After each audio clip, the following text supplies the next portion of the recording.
Good evening, everyone. This is Gil at Camppatton Family Compound, and with me tonight I got Tammy of Rebel Canners and Mark of ChefTech. It is time for the Monday Night Fireside Chat, and tonight's topic is best ways to store your harvest. And here we are. And of course, Mark rarely shows his face, and Tammy's in the dark in the cabin. Trying to fight off that. All right, that was a lot of light. You see that little light that when she turned out I can't see anything now. So let's go to the side chat. We got some good friends in the side chat. So that pesky raccoon. Okay, so first one at 2.5 hours ago was Susan Galley saying the storm. I'll just put it up here. Well, the storm wasn't too bad considering, but the main internet just went down and we're having a windstorm. So I'm not expecting to be streaming any videos tonight. It's been down a lot lately. Well, at least her house is okay though. Yeah. All right. Next one in here was Shady Hill Homestead. Actually, Shady Hill came in on Tammy's side. And Diana 2 came in on Tammy's side. Angels came in on my side. King Poopa, Dustin came in on my side. Then Diana 2 came in on my side. Corky's here too on my side. Shady Hill's here on my side. Let's see.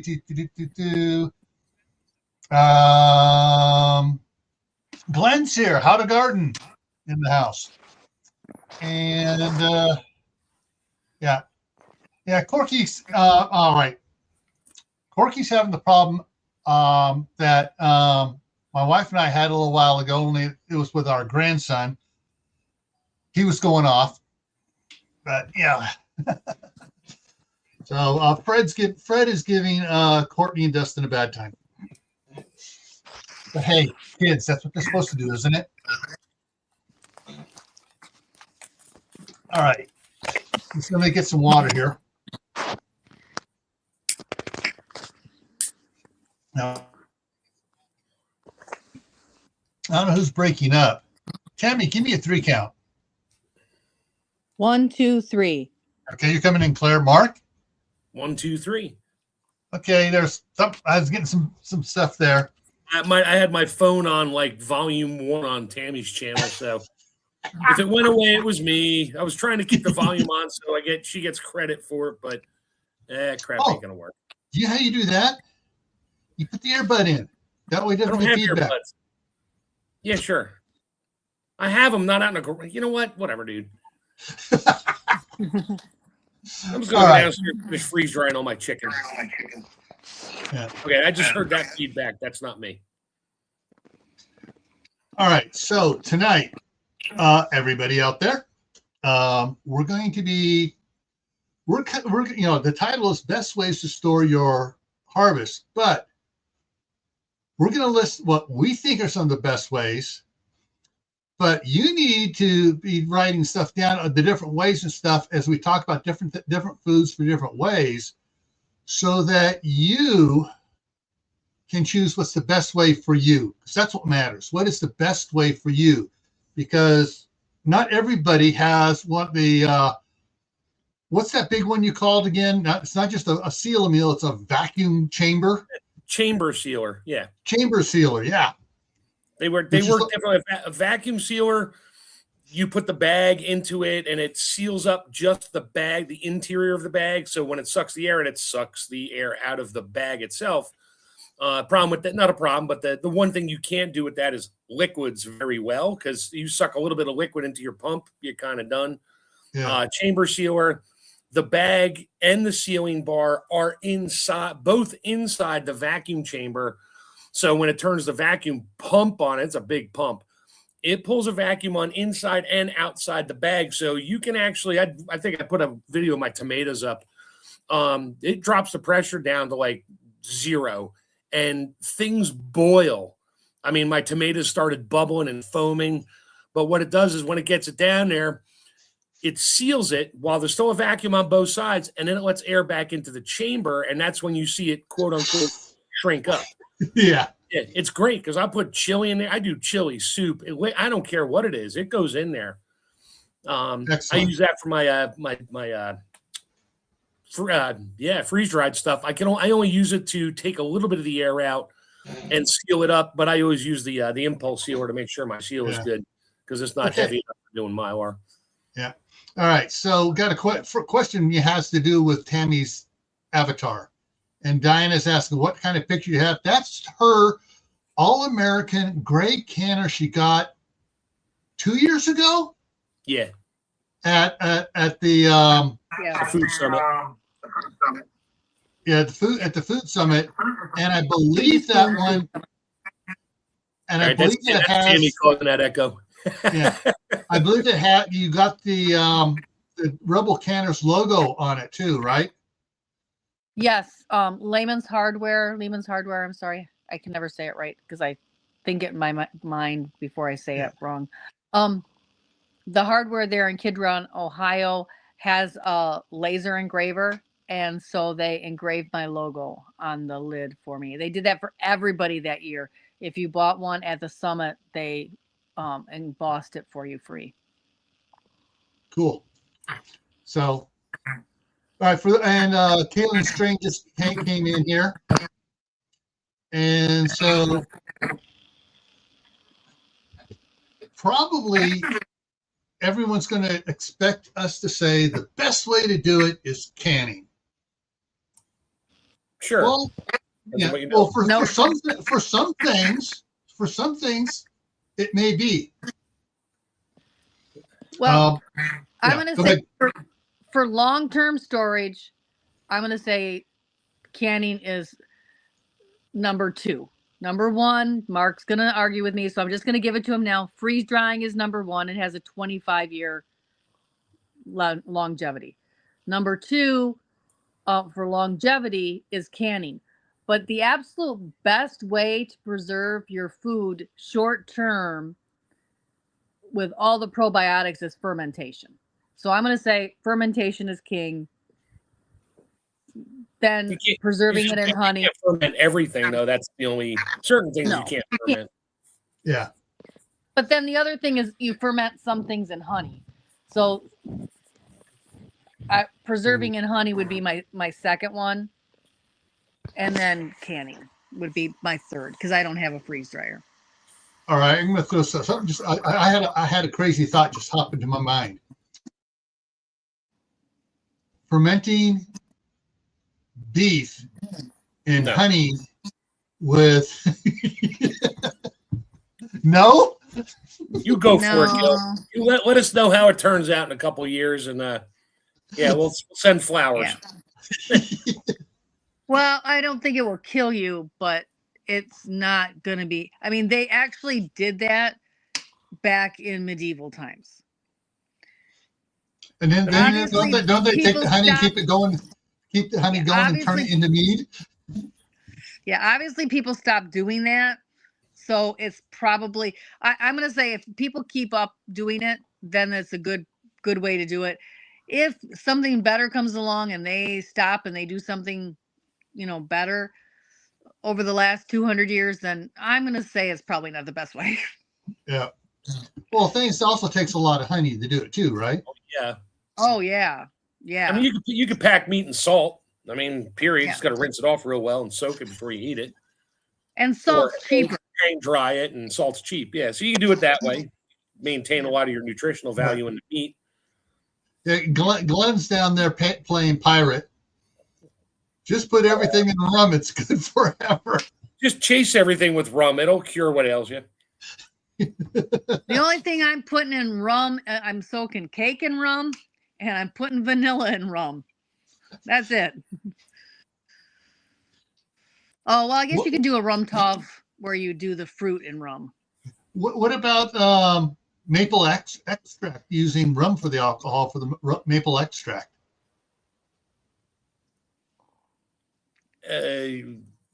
Sure. Why? I don't know. Maple syrup is a preservative of itself, so I Well, guess I would never. Yeah, The- it's like tree, the- it's tree honey. But that's the syrup. But if you extract down to concentrate, is that still just as preserved as regular maple syrup? If you make an extract, If you keep boiling maple syrup down, it gets so thick it turns to, I don't know, maple candy. Maple candy. Yeah. oh, Yeah. that's what's her name did. Colleen did. She was up there showing how cold does it get up here in Canada.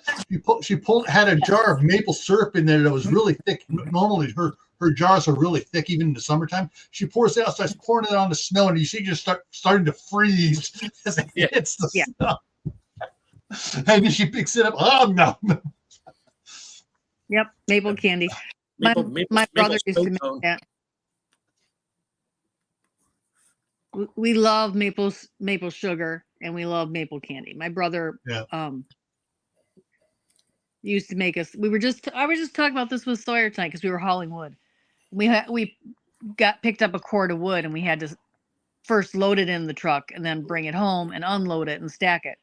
And he was complaining over there in front of the wood guys, and I was just laughing. I'm like, dude, I used to have to stack all the wood for the maple syrup boiler. I don't want to hear it. Yeah. Corky's saying that freeze drying, as far as health is concerned, is actually not good for you. According to who? I don't know, but I don't know. I can freeze dry Greek yogurt, add good water back to it, and it'll make more yogurt again. Yeah. Maybe dehydrating's not good if you got that confused. Yeah. But I freeze dry broccoli. I'll blanch broccoli because you can't can it. Well, you could. I wouldn't. I'll blanch broccoli, freeze dry it, throw it in a bag, and then I add hot water back to it and just rehydrate it, and you would never know the difference. All the vitamins are still there. Everything's still there. So I'd like to see some data on that one, but that'd be interesting to see. Yeah. So if you can, so for, probably the cheapest way for preserving a lot of stuff. I'm kind of torn here. Either, because the dehydrator is going to cost you money to buy, though they're relatively inexpensive, comparing to a good all-American canner. Oh, they're not cheap to run. I mean, the bags, each bag costs money. They're one-use bags. Yeah. Yeah. So you're dehydrating stuff on your screen, whether dehydrating pineapple or strawberries or bananas or whatever you're dehydrating. It costs money. I'm talking dehydrating. It costs money to dehydrate it. And because I know a freeze dryer costs a lot more to run than a dehydrator does. Oh, yeah. It's got a compressor for making a freezer, and it's got the vacuum compressor running that side of it, and it's got heaters running. So you got three things fighting against each other. Yeah. So, but between canning and dehydrating, there's probably some things you can't can that you can dehydrate, wouldn't you say? Yeah, like zucchini. Oh, yeah. Okay. Yeah. So some things you can't can, you're going to have to dehydrate it to keep it longer. Yeah. Kaylin Strain says, don't need oil in a dehydrator. No. He's been listening to you, Mark, talk about changing the oil out. Oh, yeah. Change the oil, and you can only freeze dry up to a certain percentage of fat content. Yeah. Everybody's like, oh, you can't freeze dry fat. Well, read any can of Mountain House beef, freeze dried beef cubes. It's like 12% fat. Yeah, you can. It just doesn't last as long. Yeah. Because fat is not water. It just stays as fat. Now, it goes rancid quickly. Yeah. That's why you try to get all the fat off when you're making beef jerky or something like that. They're dehydrating beef jerky. Yeah. I see what Corky was saying back there, that freeze dried. It's not that it's not good for you. If you eat like just fruit, like I do, I like freeze dried apples. Yeah, you need something to drink with it because there is no water in there at all. You eat a freeze dried. I make the apple fritters. Oh, they're like crack, I guess. But I eat those. You better have a big cup of coffee with you, or a big glass of milk or something, because you eat 2 of those crumbles, your mouth is like you just took a mouthful of alum. It just pulls the moisture out of your head because your body needs water to digest it. So yeah, you need fluid to go with it. So yeah, you're not eating a freeze dried MRE, my chili cheese mac without putting water in there first. You could, but you're going to be real damn thirsty when you're done. Yeah. The probably one of the oldest ways of preserving meats. Salt, air, smoke. Smoking it, Smoking. Yeah, back in medieval times, they were the 2 most desirable professions were the beekeeper and the guy smoking the meat. And I can't remember the name of it, but those were the 2 most valuable professions in medieval times. I mean, if you did not have a good smoker and he was doing it 24 hours a day. Yep. In the harvest time. If you didn't have a guy that was really good at that and getting that just right, that percentage of water out of it, you guys all died. Yeah. Plain and simple. The whole village community did not survive winter. Yeah, you got sick. Sorry. And the other person was the beekeeper. The beekeeper could ask whatever he wanted for his price for his services. Yeah. Because without honey, again, the whole community died. Yeah. And unless you're lucky enough to know, oh, wait a minute, I saw a wild hive over here and this big old rotten tree over here. I can get it out of there before the bear finds it. Yeah, and hopefully not get stung too bad. Yeah. Yeah. Prepper for the Ages is in the house. Welcome. And so, let's see. So we got smoking, we got salt, dehydrating, canning, freeze drying, dehydrating. Didn't I say dehydrating? Oh, maybe you did. Yeah. Fermenting. Did we say fermenting? Freezing. Yeah, just freezing. Preserving in honey. Yeah, preserving in honey. So we got 8 so far here, and the one we didn't talk much about, which Mark just said, just freezing. There are some things you can freeze for a year if you do it right. Right, got to get the air out of it. I have a giant deep freeze right now at the cabin. I'll bet. Yeah, cold storage. Yep. Root cellar is cold storage. Yeah, root cellar, cold storage for apples, carrots, winter squash.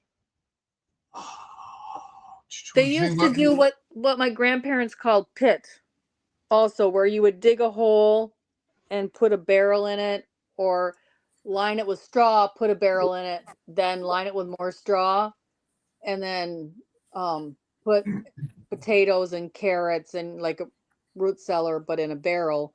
And it's like a mini cold storage sort of. I mean, ground temperature deep enough usually sticks around like 45 or 50 degrees or something. Yeah, and then you could go dig it up as you needed throughout the winter, and it would be there. That's what they do in Korea with kimchi. You got summer kimchi and winter kimchi. Summer kimchi is stuff you make fresh as the summer goes on there. It doesn't ferment that long, still tastes good for you. Winter kimchi is all the cabbage, not including what you needed for short term. Put in crocks, buried in the ground deep. My dad used to, when he was over in Korea, he loved that. And that's what they would dig up in the springtime and during the wintertime to eat it, because it would just ferment, and that was the good stuff. Yeah. And like Caleb said, the air drying, so like hanging up your garlic, your onions and stuff. You just not dehydrating, just air drying it. Corn, they air dry. Corn. The corn crib, the big corn crib. You just throw all the corn in there and let nature dry it out. Now, corn cribs, you kind of need a propane blower to blow air through it, or else the center stays wet and goes rotten. That's modern times. In old times, they used in the center of them, they would have like wire baskets that didn't let the corn go into that center, so that gotcha. Okay. Or they would just, like the corn crib would be stacked, like a rail fence. They'd do the same thing in the middle, so they'd have like a chimney in the middle. Yes, and they also let it dry a lot longer in the field than we do now in modern times. Right. So you weren't picking your corn in October. Yeah, and they didn't spray the corn with something to make it die and dry quicker, so they could store it. And then anyway. Yeah. It was different, because I've like tried to air dry corn, and 2 out of 3 years it's molded on me. Yeah. So I had to learn to let it go longer. Yeah. Let's see. But best way to do it. Geez. Sumi just came in on your side, Tammy. Hi. I'd wave, but you can't see me. Yeah. Yeah, Sumi, she's in the cabin, so she's got no lights right now. I don't know. What would you say was the best one that everybody can do? Water bath canning. Yeah. Or dehydrating. You can, even if you don't have any equipment, I dehydrated stuff on the dashboard of my car this summer because it was so hot and dry here. Yeah, you can do herbs. You can dry, not dehydrate. You can dry herbs naturally. Just pot thyme in bundles and hang them up. Just make sure you got some kind of air blowing on it. It's not too humid, and they'll dry. And you can string cayenne peppers and hang them from your rear view mirror. Yeah, string them between those two coat hanger things in your car there, so when you're driving along, crack the windows open, you get hot air and wind on it at the same time. It works really well. Ask me how I know. Solar dehydrators. I know Anthony at Pimento Prepared built one that with wheels, so he can move it around easy to track the sun. But I have one half built. I started it. I did not get it done this fall, and I will definitely be finishing it.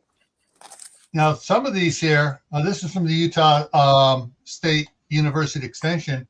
So they have like a black box with glass on it, painted black inside, so it heats the air going up in, and it naturally heated air rises up into here, and then it pulls it down through, and it goes back up the other side and out the other side. So it's got two things rising and one pulling down. So there's one to do it. Here's another simpler one that just pulls it up from the bottom and vents it out the top. Then there's one like a sun oven. Black, reflex. Yeah. So that would heat up. There's a bunch of different ones out there. So if you're a handyman type person, or a good handyman, you can build one of these. As long as you got good sun, there's diagrams on how to build it and stuff like that. So let me go ahead and go back here. Boom. Oh, interesting thing. And people, take what I'm saying with a grain of salt here. So I get emails all the time from the news and stuff, and there's a big meat recall from California that was shipped to several other states. Froze. The article says specifically that no one has succumbed to the E. coli 026 that was found in some of it. I got thinking, why not? They say that they're recalling over 2,000 pounds.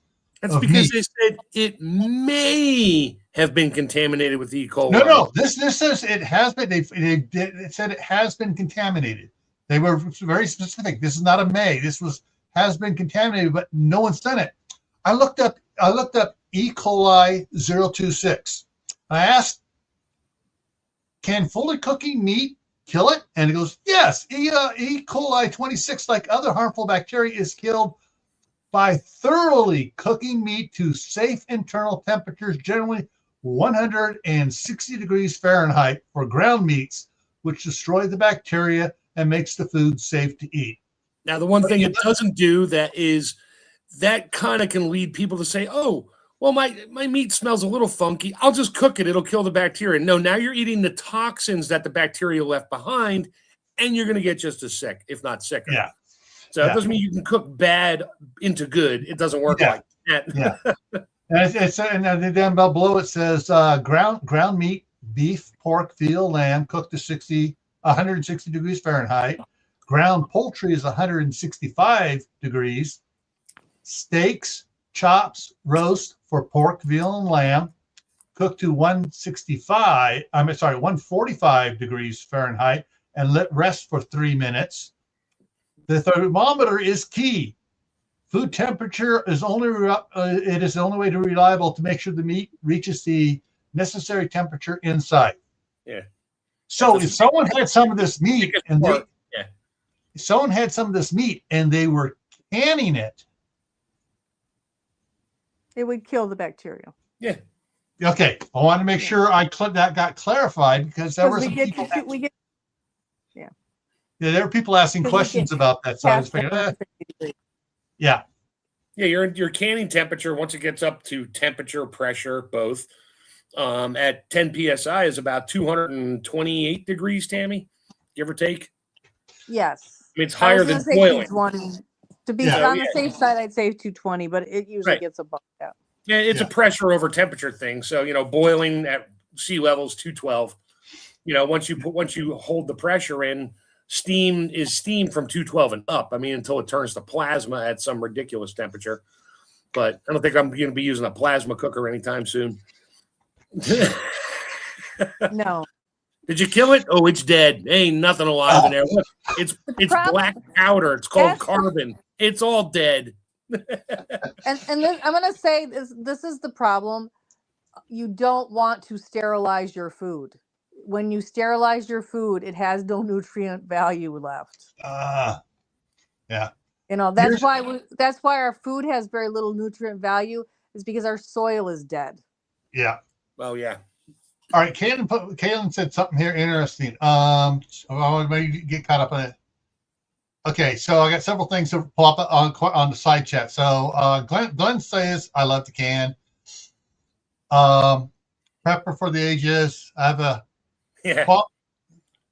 veggies go bad before I can process it. I'll help. Chest freezer. Blanch it first. If it's veggie. Blanch it, toss it in a chest freezer, and can as you go. Yeah. Not broccoli, not cauliflower, unless you're making pickles.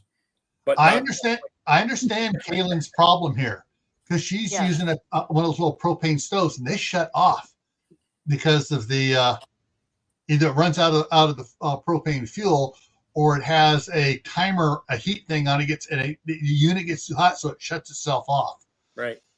Yeah. And some of the newer model stoves, or it's a glass top stove that won't let it get above a certain temperature. Yeah.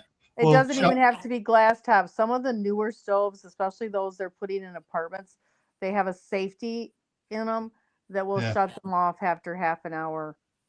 And then and they don't come right back on. All right, we got somebody in here. She's back. She's great. It's CB at Hugo Homestead. Woo-hoo. Yeah. Yeah. I look at it this way. Look for old school country. Europe, Germany, Switzerland, Netherlands, Spain, Italy. How do they preserve the stuff? 99% of them can't get most of the stuff. They can't. Pressure canners. They can't get the. They should be able to get food dehydrators over there, but I think get dehydrators, but they mostly water bath because pressure canners are prohibitively expensive over there. And pressure canners are more of an American thing, I think, because people don't have 3 hours and change to sit around and make sure the water level stays above your jar lid. They're in a hurry. Got to do it. Got to do it. Got to go fast. Got to go fast. Oh, I got to cut 10 minutes off here.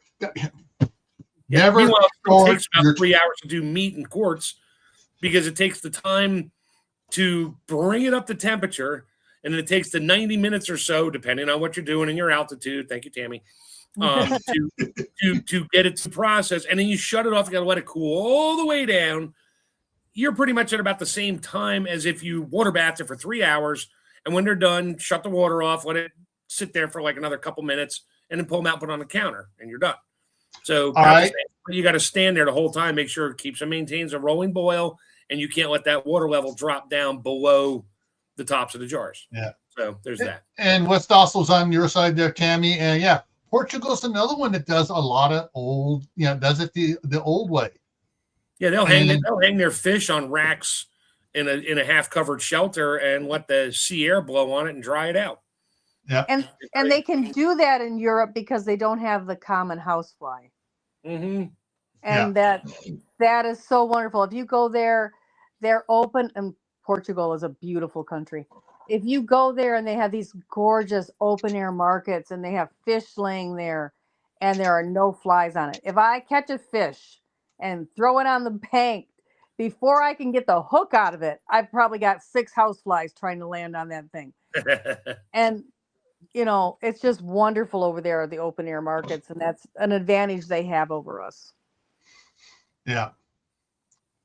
We can get rid of houseflies here. We just got to get rid of the houses. Then we'll just have flies. But I would say probably for most Americans, it's because of our busy schedules, there's going to be a lot of people that will dehydrate because they set the timer on it and it's hours. They set the timer, they walk away from it, they go do stuff. They come back, check on it, go away and do stuff. All right, Corky just did a mile on her treadmill. Woohoo! Woo! Good job. Round of applause for Corky. So did we include pickling, which is canning, but it's not fermenting, it's pickling? Well, you don't have to can to pickle. Right, but you can make your pickles in a jar and then water bath it, but you it's still don't. pickling. But there's pickling that isn't processed at all, which is also really good. Now, with that one, you can quote can it with a vacuum sealer for the sealing the jar, right? If you're truly pickling, you don't have to seal it at all. Oh, you don't have to seal it at all? Okay. I mean, you can pickle in a crock. Yeah. You just have to have cover over it. But if you don't want to vacuum seal something you're not going to process, that's a bad idea. Belt Loop just came in. I was trying to show it up to show that he's on your side there, and then I got comments just kind of rolling in there. Hello. Hey, Belt Loop. Yeah, Christmas trash panda. That's me. Except one thing, in a couple of days you have to change it to New Year Trash Panda. Yeah, I'm thinking about it. I'll think of something to put up there. Yeah. But yeah, there's I'm just thinking there is so much that we can do, but we're so busy that it makes it hard for some of us to do it. And then of course there are something like my grandmother and mother never pickled. Or if they did, they didn't pass it on to me.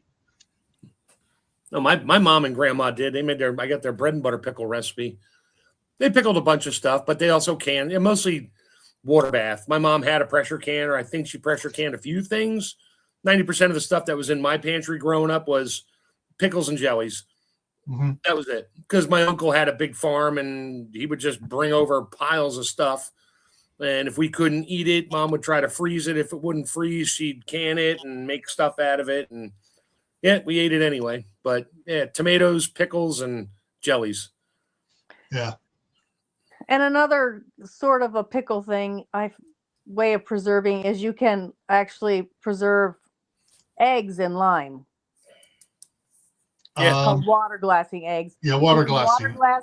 And the another one that we didn't talk about already that I just thought of while we were talking was larding, where you preserve. That's something else they did in medieval Europe, where they would cook it and then preserve it in a thick coating of fat in those root cellars. And that was a neat. Kept the air off of it. Yep. All right. Corky's brought up the oven canning, but she's just specifically tomato juice.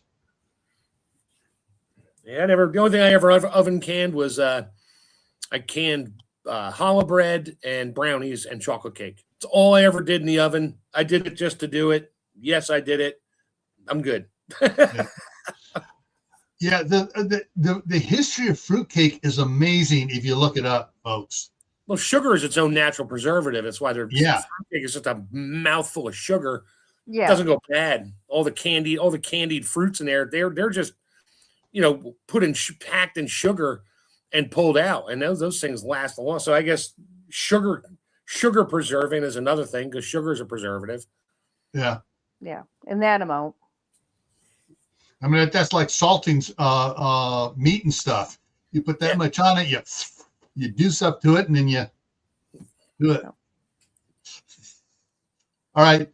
Free range fruitcake recipe from Alton Brown is amazing. Okay. I will have to check that out. I do not like fruitcake, but I just found out that my sister's, I don't know what to call him, boyfriend loves fruitcake. We weren't able to find it this year, so. Yeah. This is a lot of brown sugar, flour, and eggs, and a whole lot of dried fruit. Yeah. If you've ever been to Bermuda, they have a rum cake that is a preserved cake on the same kind of thing as fruitcake, but without all the candied citron and stuff like that in it. It's just cake and ground raisins. And it is absolutely delicious. And I am going to figure out how to make that. All right. So Belt Loop continued on with that. He put that one up, and then he put this one up right after it. You can order it online. And he said, rehydrate the fruit.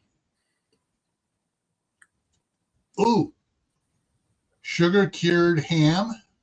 Yeah, brown sugar on fresh hams. Yep, that's another. There's a guy, I watched a guy online do. He does it with salt, and he also does it with sugar. Makes his own bacon and stuff and all that. Yeah. They do that with salmon too in Alaska. They brown sugar brine it. Yeah. Well, then they usually smoke it after that, but that's besides the point. And Howie's in the house. The ham is definitely smoked too. Because if you don't smoke it, it's just fresh pork. Yeah. Right. Well, it's like prosciutto is, can only be called prosciutto because it's in a certain region of Italy and it's on the coast where the winds are always blowing. It's a certain salinity in the atmosphere, but they still salt it. They bag it in the net bags and they hang it up in their little sheds. And that air coming off the ocean, that's what does it. And it stays there for a long time to get that percentage of weight off of it. And I don't know what the percentage, there's a specific number. I think it's like 30%. I wanted to say 50. Yeah, there's a fair amount of moisture you got to lose weight-wise. Yeah, a lot. And you're preserved. And then you can just keep it on your counter. I'm still stuck on this, what Diana said about sugar curing ham. Now, I'm not sure. Is this just a modern thing where they take a needle and they squirt stuff? No. You pack it in sugar. It's sugar cure, like salt, just like salt. You put on the outside. The sugar does similar what salt does. Salt will dissolve it pulls some of the fluid out, then it draws it back in with osmosis, and it fills the pores up with a saline solution. It's a percentage, and that's what keeps any bacteria from growing. Sugar will do the same thing. Okay. It's a different formula for you. You can Google it or whatever. Look on YouTube later for sugar curing ham, and you'll be like, "Holy crap! I'm gonna go buy brown sugar now." And a fresh ham. Do not buy brown sugar. Do not ever buy brown sugar. Never, ever, ever should anyone buy brown sugar. It is Why? so easy to take cane sugar and molasses and make your own brown sugar for about half the price. Oh, okay. Yeah. Is that all it is? Is just cane sugar with molasses mixed together? Yes, it only takes like a teaspoon of molasses to make. Like 3 teaspoons would make a dark brown sugar. Do you know where a lot of the molasses comes from? They take it out of the sugar in the first place. They take it out of the cane sugar in the first place because it comes out as brown sugar naturally, or you get the raw cane sugar. It's brown, and it's very crisp. My mother used to get that. Yeah, sugar in the raw. Yeah. Mm-hmm. And then when you take it out, it becomes white as you remove the brown molasses from it. Oh, we need some brown sugar. We're gonna put a little molasses back in it. Yeah. Yep. It's kind of ridiculous. Yeah, because I was reading years ago about how they cure hams, and they take find one of the veins and they pump the salt and nitrate solution through the ham to get it to cure faster. I was just wondering if you do that with the brown sugar, or just the sugar. No, this is a coating. Just the coating. It's like okay. a crust almost. You said that. It's like salt. But I just want to newfangled injected inside. No, don't do that. Because I heard some people talking about injecting saline solution through the veins of the ham. Sure. Knock yourself out. You can probably do it while the pig's still alive to kill it and also cure it at the same time, but I wouldn't do that. Yeah. Okay. Okay. Well, but you're also injecting bacteria. Yeah. So it's not going to keep as long. Yeah. Because nobody is sterile. So that solution, they've got bacteria, and then they're injecting it into the inside of that ham, which was fine to start with, and now you've just injected stuff in there, which has probably got bacteria with it. That's why you do the salt on the outside. It draws the moisture out and pulls everything with it, and fills it back up with fills the pore, the cells membranes fill back up with a sodium solution. Yeah. Osmosis, it's your best friend. Much better. Yes, much better. So, cheese waxing. Cheese waxing. Oh yes, that's another one we haven't talked about, but that's a great way to preserve cheese. Dairy is cheese. And if you can get a key card for one of the underground bunkers where the United States government has billions of tons of cheese. Oh, they're not keeping it. They're giving it out to people every month. Commodities. I'm laughing. I'm sure they are keeping a lot. Yeah, the older it gets, the better it gets. Yeah. Oh, yeah, definitely. Oh, depending on the cheese. And you can buy like giant rounds of Parmesan and then use it to make your pasta in. And oh my goodness, my golly, it's delicious. All right, we got Dustin. It's Dustin's turn to pop the joke. Wax the ham, then try to catch it. Yeah. Okay. Oh. Boom, boom. A dad joke from the dad. Yeah. Government cheese for the billionaires when the asteroid hits. Sorry, I was reading beyond that one. Hey, Howie. Yeah. Yeah, I do that. I do that with my celery and carrot sticks. I put them in a container and I wash them off really well. I keep watering it. If I don't eat it every other day, I'll just change the water. And they stay nice and crispy, fresh for weeks. So I got a delivery here from Amazon outside. Came in. Yep. Vinegar is another great way to preserve things. Yeah. Isn't that technically pickling, sort of?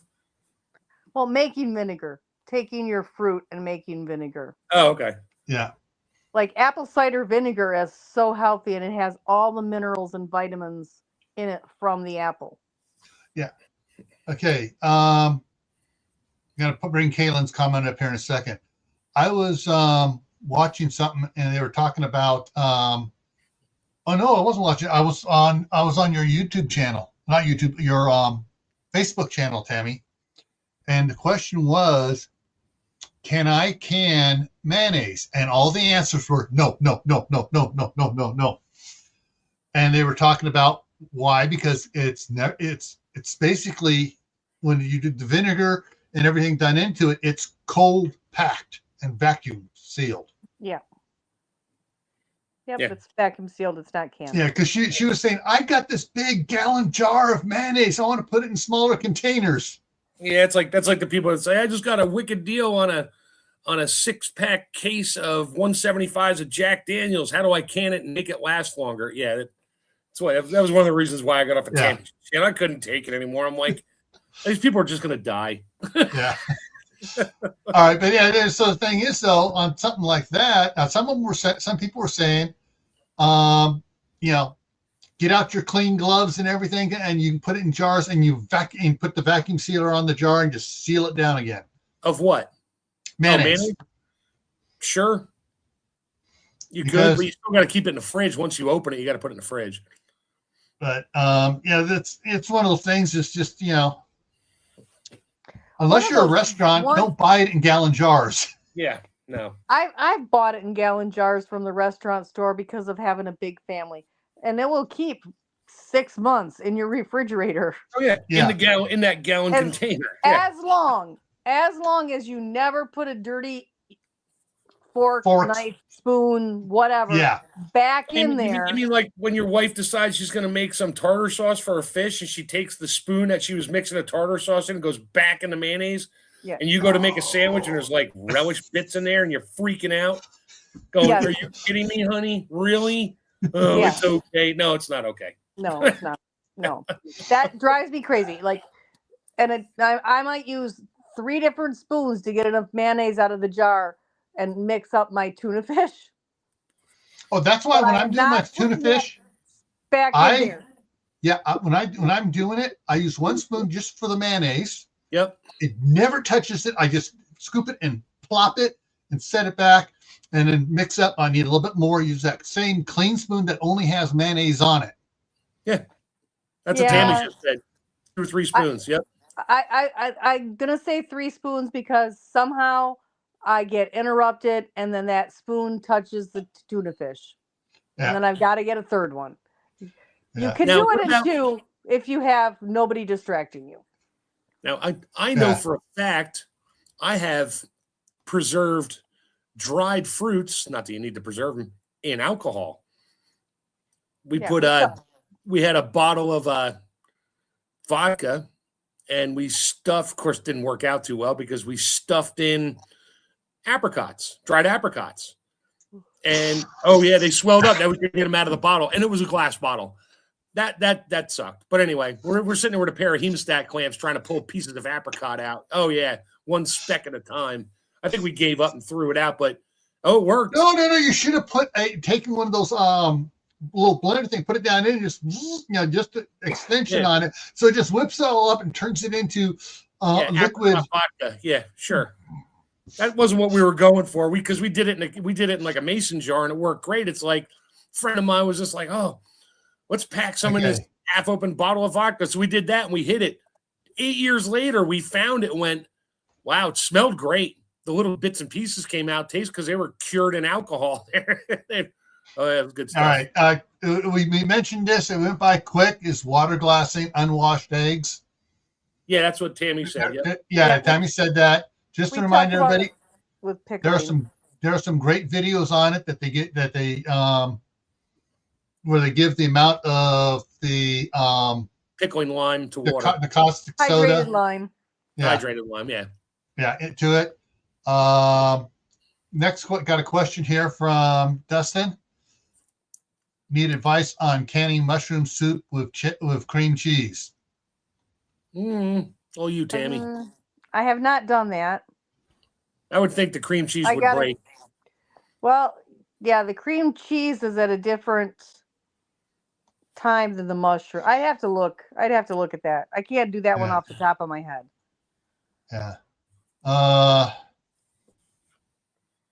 I'll get back to you. Howie has some I can't pronounce that. Curcuba? Hold on a second. Whatever. I scroll up. I got it on the screen here. So yeah, Curcubita, Ficofolia melons. Yeah. For 7 years. That's going to be a firm melon. Yeah. There's some pumpkins, the Seminole pumpkin, and I want to get my hands on some of the seeds. So if you're down in Florida, Glenn, I'm looking for some Seminole pumpkin. They store on the shelf just anywhere in your house. It doesn't have to be certain temperatures or anything spectacular. They have a shelf life of a year, 365 days or longer, but a minimum shelf life of a year.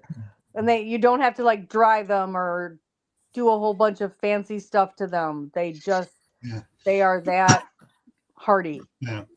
Shelf life. Plain vodka for extracts. Yeah, Tammy does that.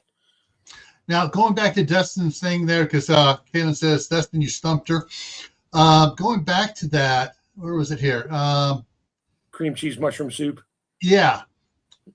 Again, some of them, the top contributors on Tammy's Facebook page, someone was talking about something similar to that. They were canning cream cheese. That's different. Yeah, you can can cream cheese and you can can cream soup, but a cream cheese mushroom soup, I really have to go back and I can't. Yeah, because you'd have to pressure can it or whatever, and I'm pretty sure your cream cheese would turn to curds. Yeah, they were saying the cream cheese. If you got cream cheese, do the soup and add the cream cheese when you go to heat the soup back up afterwards. Well, yeah, because that way it doesn't break. And any kind of cream. And if you can can cream cheese, so canned mushroom soup and then canned cream cheese, and just open the jar of cream cheese up.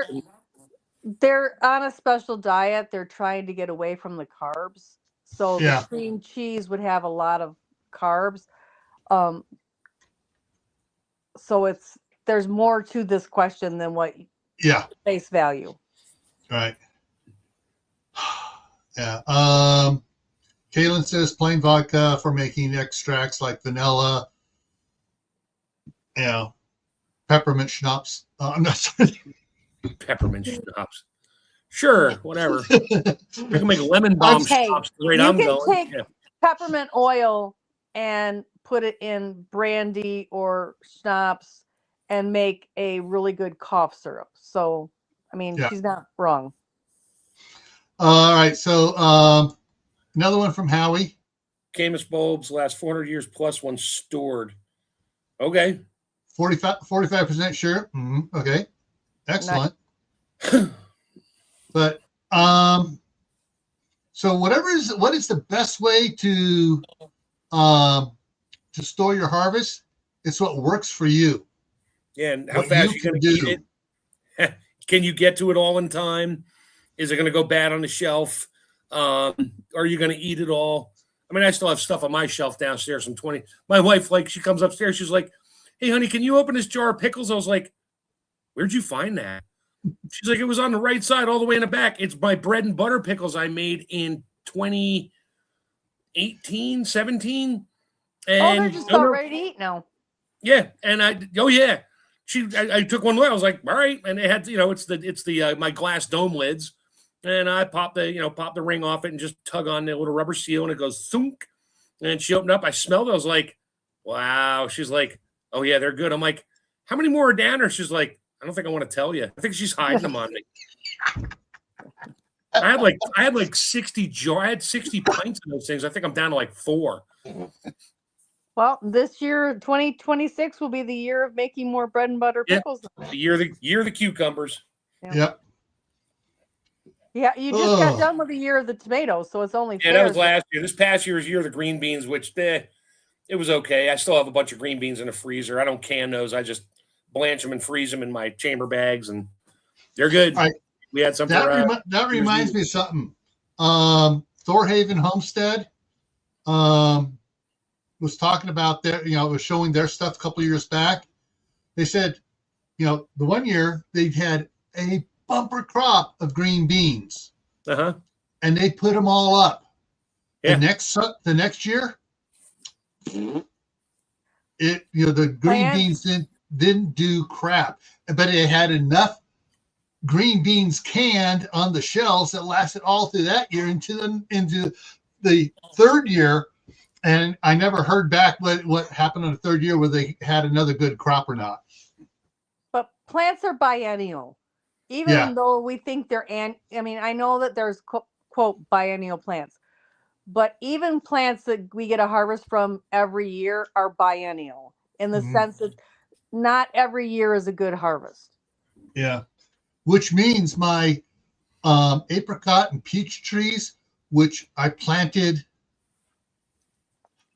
3 years ago. Summer of 24. This summer we're friggin' loaded. No, I mean next year you get nothing in like nothing next year. Yeah, or I'm gonna get minimal.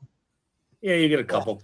But like the peach tree, after the fruit were all harvested, that peach tree grew 50% larger. It had all the energy left to put into the fruit. It's like, okay, well, I guess we're just gonna have to grow bigger now. It was about that big on the trunk. The trunk is now this big around. Nice. It's I'm out there looking at it's like that. So yeah. So all right. Well, let me pop over here real quick because it's getting that time, and I promised the wife I'd only do an hour. Yeah. All right. So on my other channel, for those that don't know, I think everybody here knows I have two channels. Gray Man Prepping. Tomorrow night for Tactical Tuesday is Winter Hiking Safety. Thursday night on Gray Man Prepping for the Midnight Ride on New Year's Day or New Year's night, not Eve, night. It will be same but we'll be talking since it's the January 1st. We'll be talking about plans and outlooks for 2026, as well as some interesting news stories I got recently here today and yesterday. Friday back here on Camppatton Family Compound for Friday night in the homestead. Horses, yay or nay? Yeah. And I put that in there. I spelled it as nay. I'm sure you did. Saturday on Gray Man Prepping was a recommended one for the exploring the events. It's after the nuclear plant explodes, what are your plans? Next Monday is going to be an interesting one. After Tammy may change it up on me here. I just put cream of soups. So now I have a deadline to get Dustin his answer. Yeah. There you go. Yeah. We're just gonna rename. Yeah. Kaylin's saying Cold War Prepper is going live here in a minute. So that's what's coming up here for the next week. And and if anybody has any suggestions that they want to see us address here for canning, food preservation, freeze drying, and whatever else, send either Tammy or me an email on it, and we'll add it to the schedule here. And I'll be here to dumpster and find whatever I can. All right. Well, thank you for coming on up here on the panel, guys, and thank you everybody that came in and for all your comments in the side chat. And we will see you. Hopefully, we'll see you tomorrow night on Gray Man Prepping. All right, everyone. Take care. Bye. Have a good night. Tammy's waving. You just can't see her.